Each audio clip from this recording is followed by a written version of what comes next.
So back in 2016, something happened that always happens during elections. There were a number of lifelong Democrats and registered Democrats that decided to flip and vote for a Republican. This happened back in 2000, it happened in 2008, and it doesn't just happen, with Democrats flipping and voting Republican. The opposite is also true. Republicans vote Democrat once in a while. But what was unique is that Donald Trump was so antithetical to everything that a Democrat should believe that for those that flipped and ultimately swung the election, I want to know why they did what they did. I don't know that we'll ever get conclusive answers because everyone is different, but CNN had an interesting segment where they talked with Democrats who flipped and voted for Donald Trump, and they asked them to assess his performance a year later. And what they said was really interesting to me. 2016, according to the Mahoning County Board of Elections, approximately 7,000 registered Democrats switched parties to become Republicans. He said he's going to make America first and he's going to bring jobs back. Donald Trump says you're in lousy trade deals. We fixed that. The jobs can come back. Something that he said that really sticks with me is that he wants to give the power back to the American people, and that's something that I can certainly get behind. I'm with a pastor, a stay-at-home mom, a student, a machine shop worker, and a union member. Democrats or raised in Democrat families who crossed over to vote Trump. We're 1 year in. How's he doing? Fantastic. Phenomenal. Great. Better than I ever would have dreamt.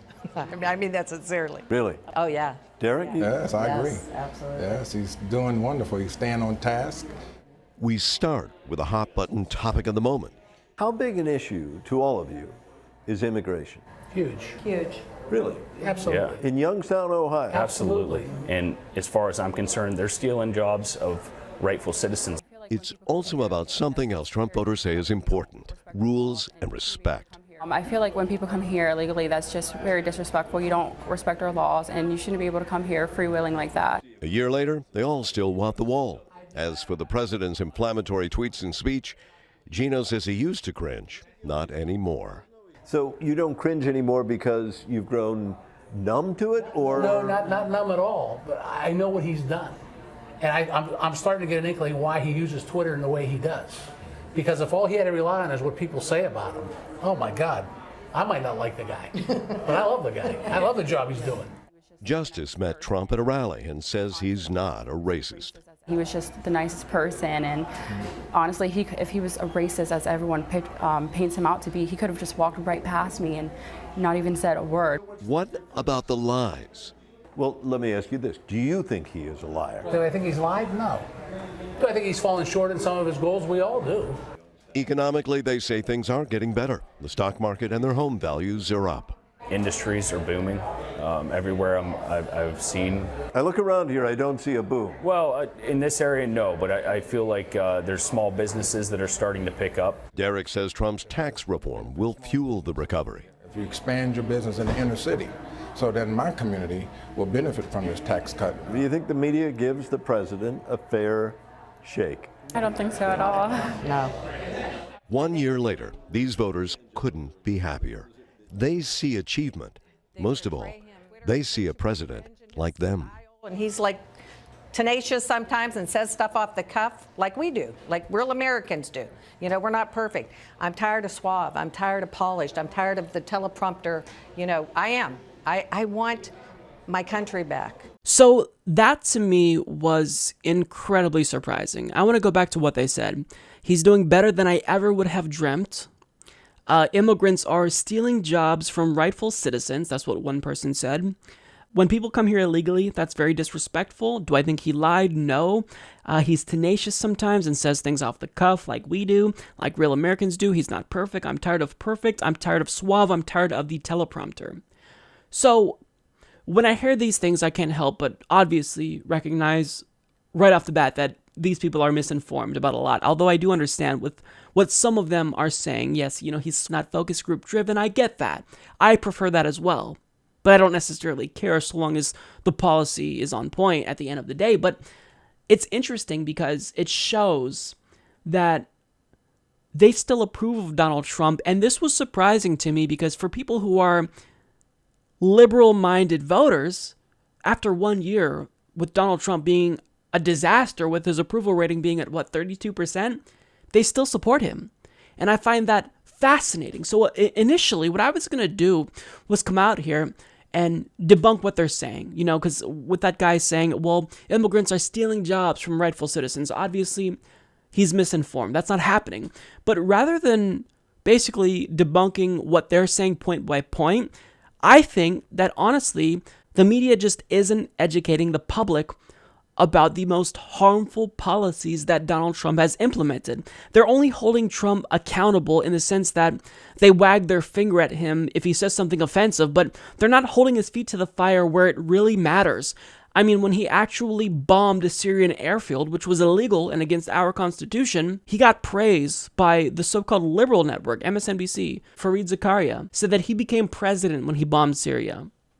They're not talking about how behind the scenes he is deregulating Wall Street, which is something that could facilitate another crash. Instead, we see things that he says, things that he does. And to me, that's harmful. If you're going to critique Donald Trump when it comes to what he says, you also should absolutely make sure that you are holding him accountable on policy as well. And CNN recently released an assessment of Donald Trump's first year in office that I think highlights exactly what the problem is. They focused on his flubs and not his policies at all. Bet you can't look away. No one eclipses President Trump when it comes to flubs, starting with his inauguration when the wind revealed his tie held together with Scotch tape, to his recurring and mysterious sniffing human soul, to the time he invented a new country. Nambia. It's Namibia, but what's a missing syllable? And did he think we'd miss seeing him push aside the Prime Minister of Montenegro at a NATO photo op? Is he a president or a bridesmaid positioning to catch the bouquet? And of course, he caught flack. How great is that? For his golf cart driving, protested one golf fan. I don't care if he's God. You don't drive golf carts within 20 yards of a green. You've got to hand it to President Trump when it comes to flubs. He's got his hands full. When he used both hands to clutch a glass of water, he earned the title President Sippy Cup. And after his unforgettable imitation of then-rival Marco Rubio, desperate for a drink, President Trump drowned in comparisons for doing pretty much what Rubio had done. The president got swatted by his wife when he tried to take her hand. She had to nudge him to remind him to put his hand on his heart. And when's the last time you shook hands with your sweetie? Not only did the Trumps resort to a marital handshake, he shut her down like a robot from Westworld. His 19-second handshake earned him an eye roll from the Japanese Prime Minister. Just watch his expression at the end. Over and over, he risked liberating arms from sockets with his now infamous grab and yank technique. And when it came to the most predictable line in any president's speech, he blew the blessing. And God bless the United States. Thank you very much. But at least you can't slur a tweet, unless maybe you start to fall asleep. Kofifi. Huh? Kafef, kafifi. Kav, fifi. I know words. I have the best words. Some he knows, even before the dictionary does. Ginny Most. CNN. New York. So admittedly, that was a humorous video. I mean, I also like to poke fun at Trump. He's an easy target. He's a jackass. I mean, who doesn't laugh at someone who's so cocky, who then has to basically close his mouth to talk because he's afraid that his dentures are going to fall out? I mean, that's just comedic gold. But their assessment of Donald Trump completely omitted policy. Now, to be fair, I don't know if they had some other policy analysis, but I take it they probably didn't. And in assessing his first year in office, they focused on the flubs, not the policy. And I can't help but think that this is why normal Americans think that Donald Trump is doing a good job, because the media is doing a terrible job at educating the people on his most harmful policies. See, when I did my assessment of Donald Trump's presidency, it was almost exclusively based on policy, with a couple of exceptions. So, for example, I noted his endorsement of Roy Moore and how he's in violation of the Emoluments Clause of the Constitution because he refused to place his businesses in a blind trust so that way he would no longer have control. So when you go through and talk about his policies, it becomes crystal clear that he's been a complete disaster for normal Americans, the same Americans that were featured in that clip.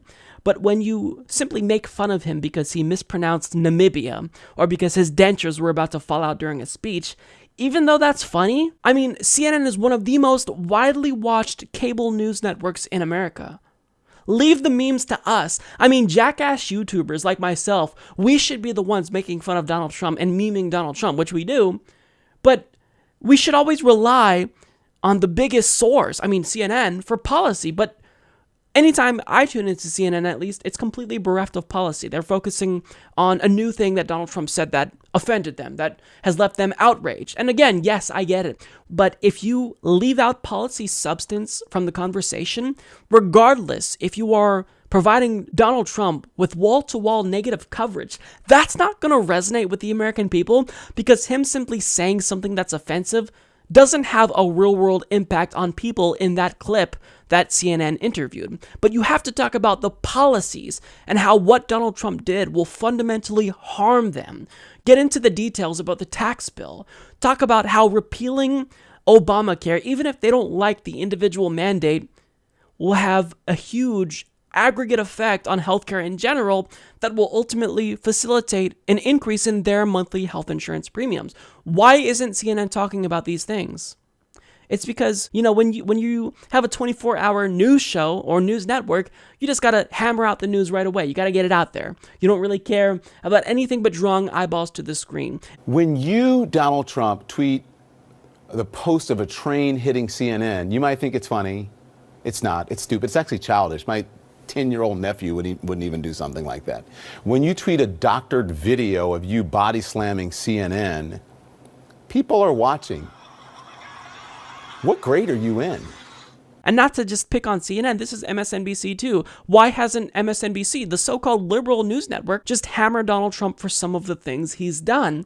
Well, it's because Donald Trump is guilty for a lot of the same things that the Democratic Party and President Obama are also guilty of doing. So they can't berate Republicans for voting to expand Donald Trump's spy powers because Democrats did that as well. They can't call out the Republican Party's corruption when it comes to net neutrality, because Democrats also take a lot of money from internet service providers. I mean, I'm not saying that Democrats and Republicans are exactly the same, but a lot of the areas where they should be calling out Republicans, I mean, Democrats are guilty for as well. So when I watched that segment, at first I was puzzled as to how they could possibly come to the conclusion that Donald Trump's first year was a success, especially if they were Democrats before. But when you look at the media, it all becomes crystal clear. It's because the media just isn't sufficiently holding Donald Trump accountable. And again, if you ask, I mean, they were asked, do you think that the media is giving Donald Trump a fair shake? They said no. And it's because they're just poking fun at him for stupid shit. You have to hit him where it counts. Policy. And you don't even have to take a position. You don't have to editorialize like I do and say, well, it's bad that he signed an executive order that expedites the construction of the Dakota Access Pipeline. You just have to say that he did that, and then viewers can get the facts and make their own conclusion, because I think the facts about Donald Trump's presidency, I mean, they speak for themselves. But again, they don't do that. CNN and MSNBC don't do that, and Fox News certainly will not do that. And when Obama was in office, what did Fox News do? They never criticized Donald Trump for the substantive things. They didn't call him out for the drone war that he waged in Pakistan, Yemen, and Somalia. They brought on birthers, and they bashed him because he wore a tan suit one time, or he didn't salute a soldier. But again, they can't call out Obama and Democrats because Republicans are guilty of the same thing, so they all look like hypocrites. So here we are in this terrible media climate where the most we get in terms of holding the government accountable is making fun of their flubs. Well, you need more than that if you actually want an educated populace. And the reason why Trump won, and why the path was paved for him, and for potentially another Trump in the future, is because the media is inept. They are fundamentally underperforming. They're not doing what they should be doing. They're not educating the American people on the issues that affect them directly. Support this podcast by becoming a patron at patreon.com/Humanist Report.